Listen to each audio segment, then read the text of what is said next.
Welcome back sa ating channel. Naging mainit nga na usapin di umano sa mundo ng social media. Talaga naman nagalit na at talagang binasag na ng katahimikan itong si Vice President Sara Duterte dahil sa kagagawa ni Franz Castro at ni Risa Hontiveros sa patuloy nilang pagbabatikos kay Vice President Sara Duterte at talaga naman binaltahan niya ito ng bonggang-bongga. Kaya naman nag-post si Vice President Sara Duterte kung bakit nga ba talaga hindi niya respeto ang mga ganitong klasing mga tao na bas na gawin ang kanilang tungkulin sa bansang Pilipinas at paglingkuran ang taong bayan, ngunit iba ang inaatupag nila dahil nakafocus sila na sirain ang mga Duterte. Dito natin mga kaibigan makikita na talagang hindi nga makamove on si Risa Hontiveros matapos ngang sirain ni former President Rodrigo Duterte ang kanilang mga angkan na mga dilawan at talagang naubos ang pagkakakitaan nila noong nakaupo si former President Rodrigo Duterte. Kaya ngayon ay talagang bonggang-bongga naman ang paninira nila kay Vice President Sara Duterte para hindi tumakbo ito ng pagkapangulo sa 2028. Matagal pa man, ngunit banat ni Vice President Sara Duterte na talagang politika ang ginagawa ng dalawang ito na matagal na sa posisyon ay hindi naman sila nakagawa ng matinong trabaho na puro na lang kontra at paninira ang kanilang ginagawa. Kaya naman hindi pinalagpas ni Vice President Sara Duterte si Castro na ito at Hontiveros at sampal nga sa pagmumuka ang naabot nila. Well mga kaibigan, para nga sa karagdagang impormasyon, panoorin nga natin ang buong video. At kung bago ka pa lamang sa akin channel, huwag kalimutan i-click ang subscribe button at notification bell para lagi kang updated sa ating mga bagong video. At para sa sulit viewers natin dyan, maraming salamat sa walang sawang pagsuporta. Breaking news. Kita nyo guys? Basahin natin. VP Duterte explains why she singled out Castro and Hontiveros. Ang sabi niya, I have no respect for them. Sa pool. Wala siyang respeto sa mga tao na to. Ayan o. Galing po yan sa Manila Bulletin News. Dahil marami nagtatanong bakit daw itong si Castro sa si Hontiveros, kumbaga pinuntirya guys binuweltahan po ni VP Sara.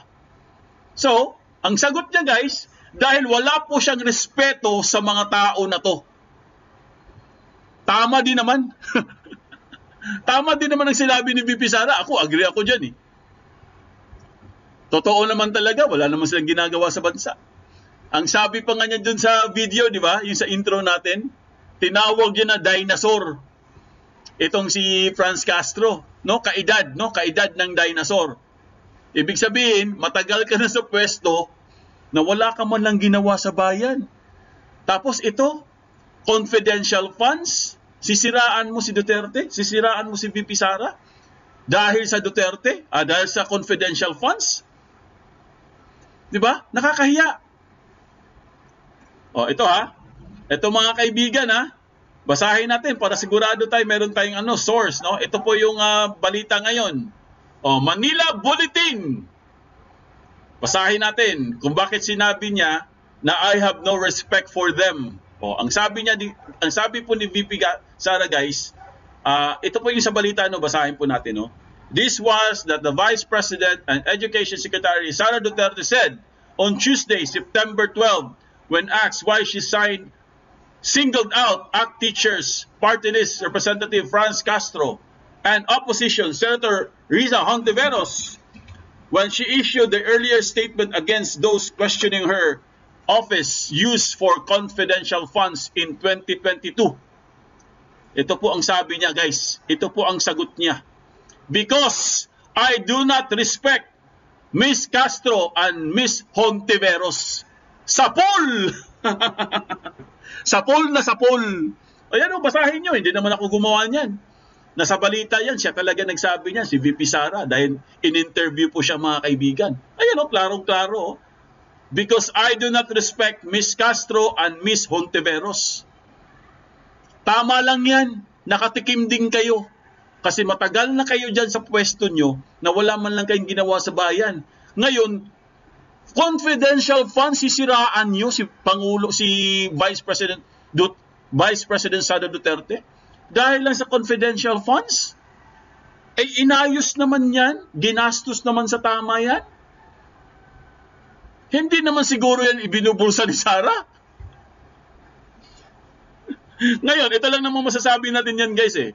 Kung talagang meron kayong nakitang irregularity or ginastos, binulsa ang pera ng confidential fund ng OVP or yung Department of Education, dahil yan ang reklamo nila eh. Sige, kasuhan nyo.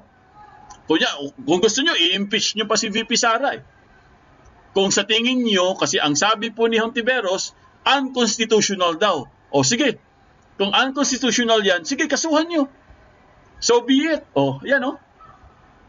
Maghanap kayo ng magpakita kayo ng magandang magandang ebidensya. Pag wala kayong ebidensya, tumahimik kayo. Ha? Franz Castro, Hontiveros, kung wala kayong tamang ebidensya, please, shut up. Dahil hindi kayo nakakatulong. Mahiya kayo. Si VP Sara nagtatrabaho yan. Working Vice President yan, mga kaibigan. Para lang maintindihan po sa lahat, no, mga kaibigan, no. Kaya sila nagkakaganyan, guys. Dahil minsan kasi sa government, ito kwento ko lang sa inyo ha, reality to ha. Real talk to guys. Minsan kasi sa government guys, matagal talaga dumarating ang mga budget. Totoo 'yan. Kasi sabi ko nga sa inyo, 'di ba, matagal na po kami sa politics. Alam ko nang pasikot-sikot diyan, mga kaibigan eh.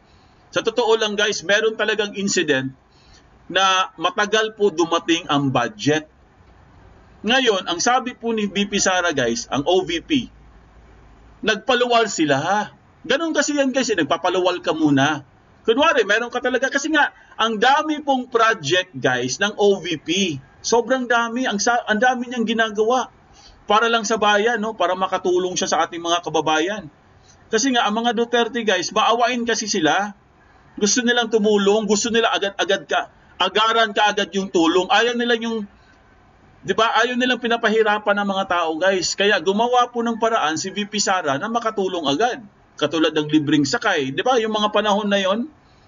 Kasi COVID pa yun. Hindi naman masyadong COVID na. Pero mahirap pa rin yung mga panahon na yun guys. 2022 eh. Di ba? So, ang ginawa po ni Sara guys, nagpaluwal sila. Ganun talaga ang trabaho ng government eh. Magpapaluwal ka muna. Ngayon, nung dumating yung budget, saka mo reimbursement. Ganun yan. Hindi nila maintindihan. Ewan ko, kung nag-aaral ba sila, sayang lang pinag-aaral sa inyo. Tapos ngak-ngak kayo ng ngak-ngak, kuda kayo ng kuda, wala naman kayo maipakita. Sabi nga ni VP Sara, ipakita nyo sa amin yung mga ebidensya para tingnan namin kung talagang totoo yung mga sinasabi nyo.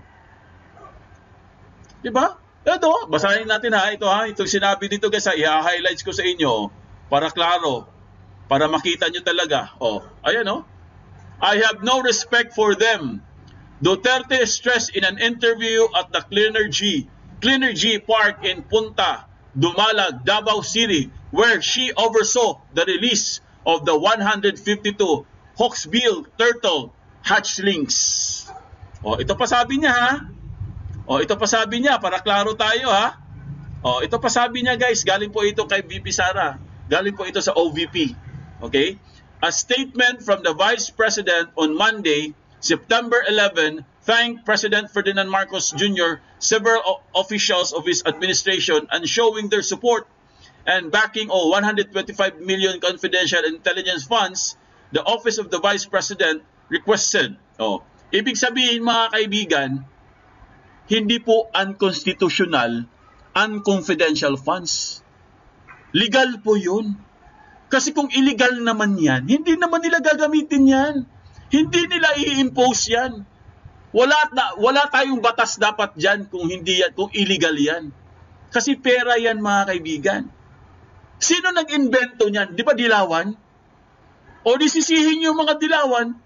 Bakit sisisihin niyo si VP Sara? Porkit nagtatrabaho. Takot kayo. Dahil palagi kayo natatabunan. O, takot kayo eh. Palagi sila na-upstage eh. Hindi nyo kasi kaya si VP Sara. Kaya kayo naiinggit. Ngayon, kung inggit lang kayo ng inggit, mas maganda pa, umalis na lang kayo sa pwesto. Kasi, alam nyo guys, sa totoo lang, yung mga paninira nila, lalo lang naghihirap ang bayan eh. Dapat ka magpasalamat kay VP Sara. Dahil napakasipag na opisyal. Sino pa ba ngayon ang masipag na opisyal? Sige nga. Si VP Sara, Vice President pa lang yan. Pero pag nagtrabaho, akala mo siya ang President. Hindi ba nakakahiya yun? Tapos sinisiraan niyo pa. Kawawa naman si Vice President Sara Duterte. Buti na lang matibay ang kanyang loob. Sabagay, sanay na siya sa mga detractors. Sanay na sa mga bashers. Sanay na siya sa mga naninira sa kanya. Pero wag nyo naman sanang siraan ng ating Vice President dahil nagtatrabaho po siya, guys. Kung gusto nyong siraan si VP, magpakita kayo ng dokumento. Bago kayo kumuda, bago kayo mag-ngak-ngak dyan, lalo na kayo mga makaliwa, magpakita muna kayo ng sapat na ebidensya para at least may panglaban kayo. Oo, nalalamangan kasi sila eh, no? Nalalamangan kasi sila, guys. Hindi nila matanggap si VP Sara sa susunod na sa susunod na 2028 election. Takot kasi sila. Oh, yan ang pinakamagandang diyan. Ang pinaka-main contention nila mga kaibigan, siraan ang Duterte. Yan talaga. Alam niyo, sa totoo lang, napaka-irrelevant yung paninira nila sa confidential funds. Bakit? Dahil guys, may batas tayo niyan eh.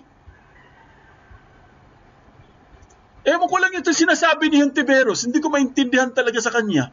Bakit niya pinipilit na si VP Sara mag-sorry? Ay, nako, Diyos mio, Marimar. Ha? Hindi kita maintindihan? Virus ka talaga. Ito basahin natin. Ito, sabi po dito guys, ang sabi po ng OVP, ayan she then attacked both Hontiveros and Castro, but did not mention two former Senate presidents and legal luminaries, Franklin Drilon and Senator Coco Pimentel, who also criticized the transfer of the 2022 to her office. Ngayon, kaya po hindi niya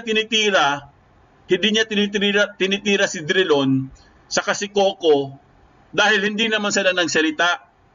Konti lang. Pero ito kasing si Castro saka si Hontiveros, hanggang ngayon ayaw nilang tumigil. Kakahiya kayo, grabe. Nakakahiya kayo. Ito guys ito po yung updates natin, panoorin natin mga kaibigan. Ito po yung balita ngayon guys, no? I-play lang natin mga kaibigan.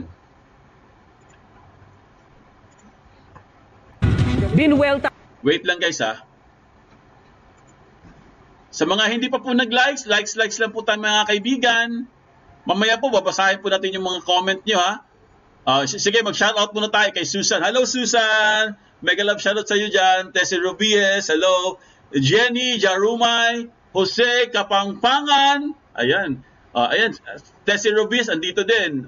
Si Emma Molina. Si Amira, hello Amira. Juvis Arte. Romulo Lorica. Ayan. She Bautista Channel. Victoria Galvez. Zane Gabriela Samson. Ayan Sino pa? Teresita Lim. Ayan. Anselma Cachero. Si Selvien. Sino pa? Si Elena Calapis. Ayan. Alexander Cacho. Nena Esteban. At marami pang iba. Mamaya po babasahin po natin promise yung mga comment nyo at mga tanong nyo. Mamaya na po guys bandang dulo. Okay? Panoorin muna natin itong balita ngayon. Pasok! Ni Vice President Sara Duterte, sina Senadora Risa Ontiveros at Party List Representative Franz Castro matapos nilang questionin ang paggamit ng Office of the Vice President ng milyong-milyong piso na confidential funds. Ilang ahensya rin ang humiling na magka-confidential funds para sa 2024. Ano nga ba ang confidential fund at para saan ito? Tunghayan po yan sa special report na tinutukan ni Rafi Kim. Mainit ang sagutan ni Vice President Sara Duterte at Opposition Senator Risa Ontiveros sa issue ng confidential funds ng Office of the Vice President noong taong 2022.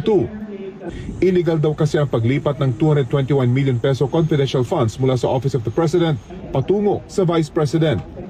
Sa pahayag ni Duterte, pinatutsadahan niya ang anyay madramang si Ontiveros na gusto raw palabasin na nakuha ng illegal ng OVP ang 2022 confidential funds nito. Pero wala naman daw maipalabas na patunay ang mga ito para suportahan ng anyay marumi nilang imahinasyon. Sagot niya ni Ontiveros, trabaho lang, walang drama. Hindi ko kailangang mag-wish na na-access ng opisina niya ng illegal ang confidential funds. Dalawang former Senate President na ang nagsabi, Senator Drilon at Senator Pimentel, na yung paglipat ng pondo mula OP to OVP ay illegal at unconstitutional. Binanatan din ni Duterte si Party List Representative Franz Castro dahil sa mga batikos nito sa 2022 confidential funds ng OVP. You took out words doon sa batas and you interpret it this way. Sabi nila, huwag niyo na basahin yung tatlong words dyan. Basta makinig lang kayo sa interpretation namin. Yan ang ginagawa ni Franz Castro. Ngayon. At ng buong Makabayan Block. Kasi alam nila na ginagamit namin ang pera para hanapin yung koneksyon nila sa mga NPA. Nauna lang sinabi ni Representative Castro na pawang katotohanan ang binabanggit nila tungkol sa confidential fund ng OVP. Karapatan daw ng publikong malaman kung paanong ginastos ng OVP ang 125 million pesos sa loob lang ng 19 na araw. Pero para saan nga ba ang confidential funds na yan? Batay sa Joint Circular No. 2015-01 ng Commission on Audit, ang confidential fund ay pondo ng mga civilian government agencies para sa kanilang surveillance activity na susuporta sa kanilang mandato. Iba ito sa intelligence funds na pondo naman para sa pagkalat ng intelligence information ng mga uniformed military personnel at intelligence practitioners na may direktang epekto sa pambansang seguridad. Ngayong taon, 10 bilyong piso ang kabuuang budget para sa confidential at intelligence funds ng iba't ibang ahensya ng pamahalaan. Para sa susunod na taon, ganito rin kalaki ang hinihingi. Pinakamalaki ang sa Office of the President na nasa 2.25 billion pesos ang hinihinging confidential funds, bukod pa sa 2.31 billion pesos na intelligence fund. Pero base sa datos na nakalat ng GMA Integrated News Research, dumami na ang mga civilian agencies na humihingi ng confidential funds. Mula sa 21 ahensya noong 2016, nasa 23 agencies na ang humihingi nito sa 2024 budget. Doon sa ating nakaraan, ang confidential funds nga ay parang nilalaan lang sa Office of the President. Kasi nga kailangan siyang may confidential funds for special pet projects. Kasi ang Office of the President, di ba parang ang assumption doon, supervision of all the agencies of the government. So may kanya-kanya silang flagship programs. Sabi ni Dr. Maria Fe Mendoza ng UP National College of Public Administration and Governance, nagbago na ang panahon tungkol sa pangangailangan at pinagkakagastusan ng confidential fund. Kaya daw marahil dumami ang humihingi nito. Ngayon, tinignan nila na ang national security, hindi lang siya peace and order or yung parang problema natin sa defense or sa mga terrorists. Kung hindi, kasama din yung food security. Ino-audit pa rin naman ito ng COA, pero di tulad sa regular na budget, hindi pwedeng isiwalat ng COA kung saan ito ginamit. Pagtatanungin mo, bibigyan ka ng datos na ay hindi namin madidisclose kasi confidential. Ayon sa mga eksperto, kung pagbabasehan ng batas, mahirap kontrahin ang paghingi ng confidential fund ng mga ahensya ng gobyerno kapag sinabi nilang kailangan nila ito para maipatupad ang kanilang mandato. Pero sana raw, sa halip na programang hindi pwedeng malaman ang pinagkagastusan, ibigay na lang ito sa ahensyang direkta ang tulong sa mamamayan. Yung intelligence funds, ilagay talaga natin sa intelligence agencies para mas magamit nila yon. Kasi spread out mo sa kung ano-anong mga agencies na Baka naman kukonti lang ang ambag. Kaya nga alam nyo guys, sabi ko nga sa inyo, di ba, kung hindi siya legal, tanggalin. Ganun lang naman yun Baguhin nyo ang batas. Yun lang ang masasabi ko dyan. Kasi pag-aawayan nyo yan, at pupuntayahin nyo ang OVP, kasi wala naman talaga kay ibang sinisiraan kundi ang OVP, ang Department of Education, yan lang naman ang sinisiraan nyo Kasi ang main contention nyo, masira si VP Sara Duterte para pagdating ng 2028 hindi siya mananalo. Yan naman talaga ang gusto nyo. Pa-confidential fund pa kayo. Pero yan talaga ang inyong plano. Masira, bumaba ang kredibilidad ng OVP or ni VP Sara para pagdating ng 2028, medyo bumaba yung niya. Kasi guys, hanggang ngayon as we speak, ang sobrang taas po ng rating po ni Vice President Sara Duterte, mga kaibigan. Sobrang taas ng rating. Hindi po bumababa guys. Promise. Pero si President Marcos bumaba. Ang OVP tumaas. Ang VP natin tumaas. Ang President bumaba. O ano ibig sabihin nun? Isa lang ibig sabihin nun. Masipag kasi ang VP natin. Kaya syempre tataas talaga ratings niya. Kasi hindi mo na maluloko ang mga tao ngayon. Yung papogi-pogi ka lang dyan. Pogi. Papogi. Hindi na pwede ngayon yan. Ang kailangan natin, katulad ni VP Sara, tahimik lang. Silent worker kasi si VP Sara guys Pero, wag yung unahan yan. Wag yung siraan. Naku, masisira ang buhay nyo. Tingnan mo, inumpisahan na niya. Inumpisahan na niya si Castro. Tapos ito si Hontiveros. Unti-unti na, di ba? Sabi ko sa inyo guys relax lang tayo. Wala pa yan. Vice President Sara Duterte, saludo po kami sa iyo. Madam, ang galing mo talaga. Bravo. Believe na believe itong team namin, Foodinet, believe na believe po sa iyo, Vice President Sara Duterte. Sana po, ipagpatuloy nyo ang dapat yung ipaglaban, wag nyo silang pansinin. Wag nyo silang pansinin, VP Sara. Kasi mga inggit sila Hindi nyo kaya si VP Sara. Uy, lalampasuhin kayo niyan, Marami na namang maaasar ngayon. Marami na namang maaasar. Yes, like father, like daughter, I agree. VP Sara for president. Yes. Di ba? Hayaan mo sila maasar. Hayaan mo sila. Kasi sila, makikitid ang utak Ayaw nilang buksan yung mga isipan nila, Ayaw nilang buksan ang kanilang mga mata. Buksan ang kanilang mga tenga. Para malaman nyo kung anong nangyayari ngayon sa bayan. Kasi, ito, real talk po tayo guys. Ang pag-lead ng isang country, or ang pagiging leader ng isang country, hindi po yan, 1 year pa lang naman ngayon Antayin po natin after 2 years. Antayin po natin after 3 years. Antayin po natin after 4 years, 5 years, 6 years. After 6 years, anong nangyari? Wala, nga. Ang pagiging leader, pag-upo mo sa pagiging pangulo, marami ka nang nagawa dapat. Pag-upo mo. Yan ang ginawa ni Pangulong Duterte noon. Pag-upo ni Duterte as president, hindi pa nga siya nakaupo Ang dami nang bumubulagta sa kalye. Ang dami nang naglilinis sa kalye. Yung mga ilaw, mga poste, inayos na kaagad. Hindi pa president Hindi pa president si Pangulong Duterte kasi alam nilang mananalo Yung mga iskalawag, nagtatago na. Lalo nung nanalo po si Pangulong Duterte, mga kaibigan, lalo sila nagtatago. Luminis ang Pilipinas. See? Kasi nga, ang pagiging president, first day pa lang pag-upo mo, dapat magtrabaho ka na. Hindi yung tatamad-tamad ka, sasabihin mo, 1 taon pa lang naman, antayin natin after 2 years. Walang mangyayari sa Pilipinas kung ganun tayo ng ganun. Kailangan natin ng agad na aksyon. Kasi kawawa na po tayo, guys. Lalo na ngayon sa panahon ngayon. Dumaan pa yung pandemic, ang dami pang mga dilubyo, ang dami pang mga iskalawag, andyan pa yung corruption. Sus Mariosep, saan tayo pupulutin ito?